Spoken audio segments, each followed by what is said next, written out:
దేశంలో జరిగే అన్నిటికీ నెహ్రూనే కారణమని గతం గురించే బీజేపీ మాట్లాడుతుందని, ఆయన జ్ఞాపకాలను చెరిపివేసే ప్రయత్నం చేస్తోందని, అయినప్పటికీ స్వాతంత్ర పోరాటం, జాతి నిర్మాణంలో ఆయన పాత్రను ఎవరూ చెరిపివేయలేరని లోక్సభలో కాంగ్రెస్ ఎంపీ ప్రియాంక గాంధీ వాద్రా అన్నారు. గత 10 ఏళ్లలో దేశ ప్రగతి కోసం ఏం చేశారో, ఇప్పుడేం చేస్తున్నారో వాళ్ళు మాట్లాడాలని అన్నారు. ఇది సంవిధానాన్ని సంఘబుక్ కాదని విమర్శించారు. భారత రాజ్యాంగం 75వ వసంతంలోకి అడుగుపెట్టిన నేపథ్యంలో దీనిపై ప్రత్యేక చర్చలో ప్రియాంక మాట్లాడారు. అదానీ అంశంపై ప్రభుత్వం చర్చించేందుకు బయటపడడం వల్లే వ్యూహాత్మకంగా లోక్సభను సజావుగా నడవనీయడం లేదని విమర్శించారు. రాజ్యాంగంపై చర్చ సందర్భంగా రాహుల్ గాంధీ కూడా సభకు హాజరయ్యారు.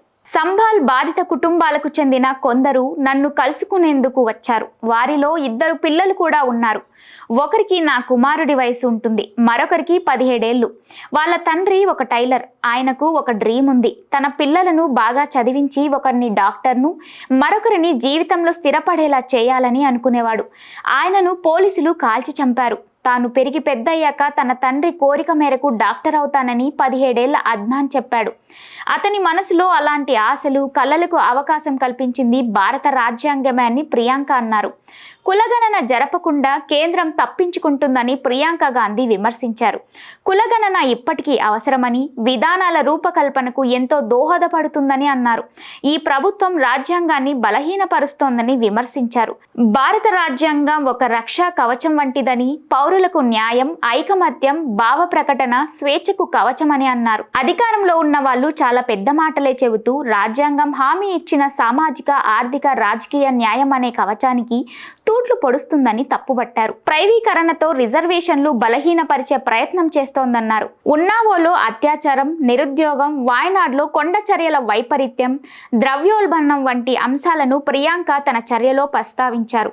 ఉన్నావాలో అత్యాచార బాధితురాలి ఇంటికి వెళ్లానని, ఆమె తండ్రిని కలిశానని, వారు వ్యవసాయ భూమిని తగలబెట్టారని, సోదరులను కొట్టారని, తమకు న్యాయం జరగాలని ఆయన వాపోయారని సభ దృష్టికి ప్రియాంక తీసుకొచ్చారు. భారత రాజ్యాంగం మహిళలకు అధికారం ఇచ్చిందని, కానీ మహిళలకు ఎలాంటి ప్రయోజనం చేకూరడం లేదని, తన హక్కుల కోసం వారు మరో 10 ఏళ్లు వేచి చూడాలా అని ప్రశ్నించారు. ప్రభుత్వం రైతులకు భద్రత కల్పించడం లేదని, నిరుద్యోగం, ద్రవ్యోల్బణానికి ఎలాంటి పరిష్కారం చూపించడం లేదని విమర్శించారు. ఈ ప్రభుత్వంలో ధనవంతులు ఇంకా ధనవంతులవుతుంటే పేదవాళ్లు మరింత పేదవాళ్లవుతున్నారని ఆక్షేపించారు. పరోక్షంగా ప్రధానిని ఉద్దేశించి మాట్లాడుతూ ప్రజల్లోకి వెళ్లేందుకు కింగ్ కు ధైర్యం సరిపోవడం లేదన్నారు. గత 15 రోజులుగా తాను పార్లమెంటుకు వస్తున్నానని, అనేక అంశాలు సభలో ప్రస్తావించాల్సి ఉన్నప్పటికీ ప్రధానమంత్రి కేవలం 10 నిమిషాలే సభలో కనిపించారని అన్నారు. చివరగా సత్యమేవ జయతే అంటూ ప్రియాంక తన చర్చను ముగించారు.